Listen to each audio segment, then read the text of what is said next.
Hello friends, welcome to Daily Vlog channel. இன்னைக்கு வந்து நம்ம ஒரு மைல்டான ஒரு சிம்பிளான லஞ்ச் பாக்ஸ் ரெசிபி தான் நான் உங்களுக்கு காட்ட போறேன். ஸோ இப்போ ரீசெண்டாக ஸ்கூல் திறந்துருச்சு. எனக்கும் பார்த்தீங்கன்னா இவ்வளோ நாள் நான் ஒர்க் ஃப்ரம் ஹோம் தான் பண்ணிகிட்டு இருந்தேன். ஸோ எனக்கு இந்த வீக்கில் இருந்து ஆஃபீஸ் வர சொல்லியிருக்காங்க. ஸோ நானும் டெய்லியும் வந்து மார்னிங் லஞ்ச் ப்ரிப்பேர் பண்ணி எடுத்துகிட்டு போகணும். ஸோ என்னோடய லஞ்ச் பாக்ஸ் ரெசிபி, எல்லாருக்கும் ஆஃபீஸுக்கு எடுத்துகிட்டு போகிறதுக்கான ரெசிபி, நீங்கள் ஸ்கூல் குழந்தைகளுக்கு கொடுத்து விடுற மாதிரி ரெசிபி இந்த வீடியோவில் நீங்கள் பார்க்கலாம். கம்மிங் வீடியோஸ்லையும் நான் நிறைய ரெசிபிஸ் உங்களுக்கு போஸ்ட் பண்ணுறேன். இன்றைக்கி வந்து குழந்தைகளுக்கும் ஃபேவரட், எல்லாருக்கும் ஃபேவரட்டான ஒரு குஸ்கா ரைஸ் தான் நம்ம பண்ண போகிறோம். ஒரு பிரியாணி டைப்புன்னு சொல்லலாம். பட் பிரியாணி அளவுக்கு ரொம்ப ஃப்ளேவர்ஃபுல்லாக இருக்குமானா அந்த இது வந்து ரொம்ப மைல்டாக இருக்கும். மைல்டான ஒரு பிரியாணி மாதிரி இருக்கும். கிட்ஸுக்கு வந்து கொடுத்து விட்டிங்கன்னா லஞ்சுக்கும் ரொம்ப மைல்டான ஒரு ரைஸ் ஈஸியாக மார்னிங் குக் பண்ணிடலாம். ஸோ எப்பவும் போல் தான் நான் வந்து இங்கே தேங்காய் எண்ணெயில் தான் வந்து தாளிப்பு கொடுக்குறேன். ஸோ தேங்காய் எண்ணெய் ஊற்றிட்டு பட்டை, கிராம்பு, கல்பாசி, அப்புறம் ஒரே ஒரு ஏலக்காய் சேர்த்துருக்கேன். அதுக்கப்புறம் 2 பச்சை மிளகா, கொஞ்சமாக புதினா லீஃப். ஆல்ரெடி சொன்ன மாதிரி பச்சை மிளகாவும் புதினாவும் வந்து ஆயிலே சேர்க்குறப்போ உங்களுக்கு நல்ல ஒரு ஃப்ளேவர் கிடைக்கும். அந்த சாப்பாடு வந்து ரொம்ப ஃப்ளேவர்ஃபுல்லாக இருக்கும். அதுவும் இல்லாமல் நல்லா ஸ்மெல்லும், நல்லா அந்த புதினா ஸ்மெல் வந்து நல்லா ஆயிலில் ஃபுல்லாக இறங்கிரும். அதனால் உங்களுக்கு சாப்பாடுலையும் நல்ல ஸ்மெல் கிடைக்கும். ஸோ ஃபஸ்ட்டு வந்து பச்சை மிளகாவையும் புதினாவையும் வதக்கிடுங்க. நான் பார்த்தீங்கன்னா இங்கே வந்து ஒரு 3 to 4 பேர் சாப்பிட்ற மாதிரி செய்கிறேன். ஸோ எனக்கு, எங்கள் அம்மா, அப்பா, வீட்டில் எல்லாருக்குமே சேர்ந்து தான் இது செஞ்சுருக்கோம். அந்த அன்றைக்கி ஒயிட் ரைஸும் செஞ்சுருந்தோம். ஸோ மெஷர்மெண்ட்ஸ் அதுக்கு தகுந்த மாதிரி தான் நான் போட்டிருக்கேன். வெங்காயம் பார்த்தீங்கன்னா பெரிய 2 வெங்காயம், அதையும் சேர்த்துக்கோங்க. அதுக்கப்புறம் தக்காளி வந்து எங்கிட்ட குட்டி குட்டியான தக்காளி இருந்துச்சு, அதனால ஒரு 5 தக்காளி சேர்த்துருக்கேன். இன்னொரு மெயின் விஷயம், தாளிக்கிறப்பவே கொஞ்சம் சோம்பு சேர்த்துக்கோங்க. ஜீரகம் இல்லாட்டி சோம்புன்னு சொல்லுவாங்க. நான் வந்து தாளிக்கிறப்ப சேர்க்கறதுக்கு மிஸ் பண்ணிட்டேன். அதனால கொஞ்சம் நடுவில் வந்து ஆயிலில் சேர்த்து பொரிய விட்டுட்டு அதுக்கப்புறம் மறுபடியும் நல்லா கலந்து கொடுத்துட்டேன். அதுக்கப்புறம் பார்த்தீங்கன்னா இஞ்சி பூண்டு பேஸ்ட்டு. இந்த சாப்பாடு வந்து கொஞ்சம் மைல்டாக இருக்கிறதுனால நீங்கள் ரொம்ப இஞ்சி பூண்டு பேஸ்ட்டு சேர்க்க தேவையில்லை. ஒரு டீஸ்பூன் இஞ்சி பூண்டு பேஸ்ட்டு தான் நான் சேர்க்குறேன். இவ்வளோ ரைஸுக்கு ஒரே ஒரு டீஸ்பூன் இஞ்சி பூண்டு பேஸ்ட்டு. இஞ்சி பூண்டு பேஸ்ட்டும் சேர்த்து நல்லா கலந்து கொடுத்துருங்க. எண்ணெயெல்லாம் நல்லா பிரிஞ்சு வர டைமில் இதில் வந்து மசாலா பொடியும் பார்த்தீங்கன்னா ஒரு 2 டீஸ்பூன் அளவுக்கு வரமிளகாத்தூள், ஒரு 1/2 டீஸ்பூன் அளவுக்கு கரம் மசாலா. இது ரொம்ப ஹெவியாக இருக்காது. மைல்டான ஒரு ரைஸ் சாப்பிடணும்னு தோணுச்சுன்னா நீங்கள் இது மாதிரி ட்ரை பண்ணலாம். உங்களுக்கு இது ரொம்ப ஹெவியாக வேணும், இதிலே நீங்கள் வெஜிடபிள்ஸ் போட்டு செய்யணும் அப்படின்னா கூட நீங்கள் இஞ்சி பூண்டு பேஸ்ட்டு இன்னும் கொஞ்சம் ஜாஸ்தியாகவும், மிளகாத்தூள் இன்னும் கொஞ்சம் ஜாஸ்தியாக சேர்த்துக்கோங்க. நான் சேர்க்குறது வரமிளகாத்தூள் தான். வெறும் மிளகாவை மட்டும் அரைச்சிருப்போம் இல்லையா, அந்த பொடி தான் நான் அதில் சேர்த்துக்கிறேன். ரெட் சில்லி பவுடர் தான் நான் அதில் சேர்த்துருக்கேன். கூடவே கொஞ்சமாக கரம் மசாலா, அந்த கரம் ஃப்ளேவருக்காக கரம் மசாலா. இதெல்லாம் சேர்த்துட்டு நல்லா வதக்கிடுங்க. வதக்கிறப்ப மூடி வச்சு வதக்குங்க, எப்பவும் போல தான். நான் அரிசி பார்த்தீங்கன்னா இப்போ காட்டுற கிளாஸில் 1 கிளாஸ் அரிசி எடுத்திருக்கேன். அதுக்கு வந்து 2 கிளாஸ் தண்ணி. 1 கிளாஸ் அரிசிக்கு 2 கிளாஸ் தண்ணி, 1:2 ரேஷியோ. நான் இது வந்து சாப்பாடு அரிசி தான் இன்றைக்கி யூஸ் பண்ணுறேன். இந்த டிஷ் வந்து ஈஸியாக சாப்பாட்டு அரிசியிலே ரொம்ப டேஸ்ட்டாக. அதனால நீங்கள் சாப்பாட்டு அரிசி வந்து ஒரு 1/2 மணி நேரத்துக்கு முன்னாடியே ஊற போட்டுருங்க. இந்த வெங்காயம்லாம் அரிஞ்சு இதுக்கான ப்ரிப்பரேஷன்ஸ் பண்ணிட்டு இருப்பீங்க இல்லையா, அப்போவே வந்து ஊற வச்சுருங்க.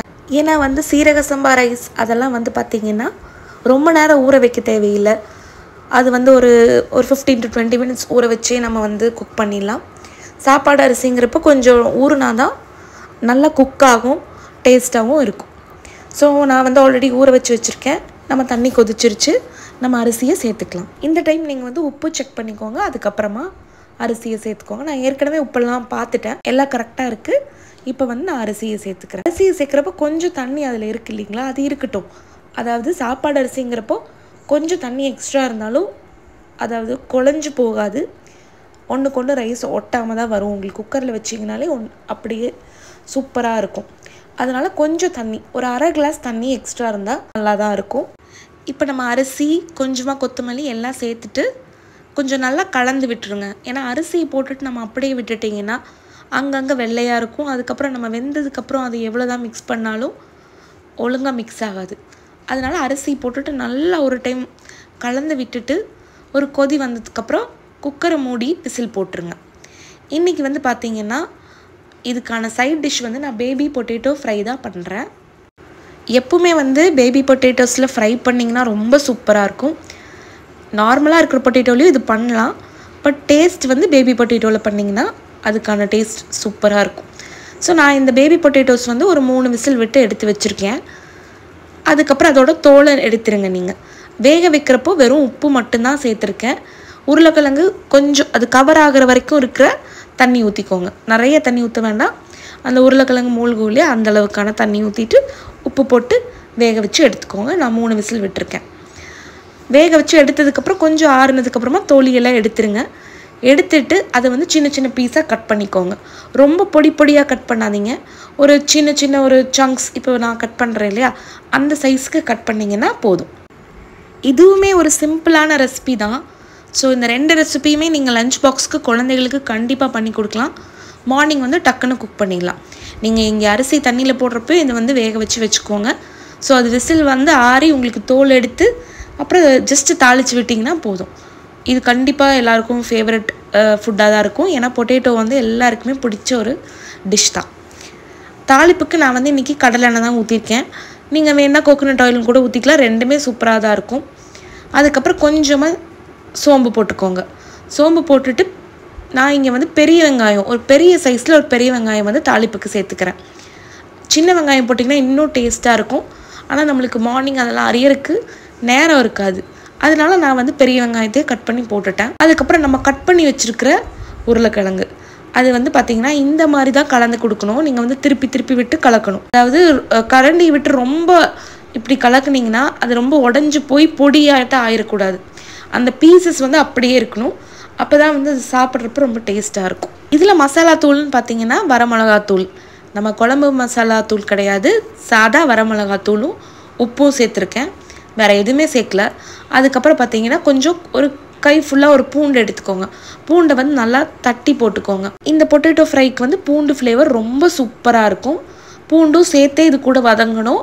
அப்போ தான் வந்து அந்த பூண்டும் நல்லா வதங்கி உங்களுக்கு லாஸ்ட்டாக ஃப்ரை ஆகி வரப்போ பூண்டுமே ரொம்ப ஃப்ரை ஆகிருக்கும். குழந்தைங்க வந்து கண்டிப்பாக அதையும் பொறுக்கி வைக்காமல் சாப்பிடுவாங்க.